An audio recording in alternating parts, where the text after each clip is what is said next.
So the first choice apart from studying fine art, which was everybody kind of said, why don't you go and study something where there's actually a career?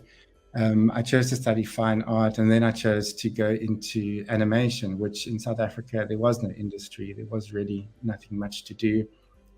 We did a few commercials, and then which made some money, but then we chose to go with doing more long form type stuff, which made no money.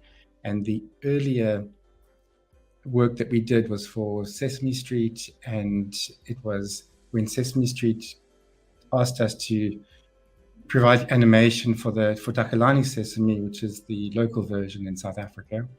And they asked us to go out and find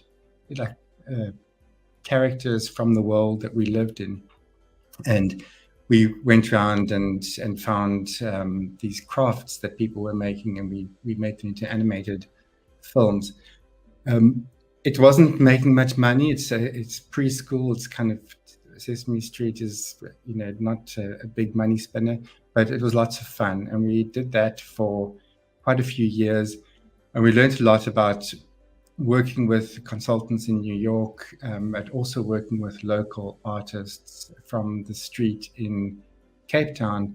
And we developed a style of being able to work with local people, but also make sure that we're bringing their raw experience to a international stage by bringing in internationals who had a better idea of what the market wanted.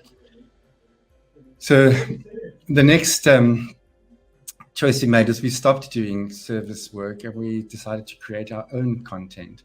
There was no precedent for people making money making films. There was no precedent for people making animated feature films in South Africa or in Africa. And it was just a labor of love that we had these stories, we wanted to tell them. We stopped everything, we let go of all our clients, and we started making these feature films. We made 2 films, one after the other.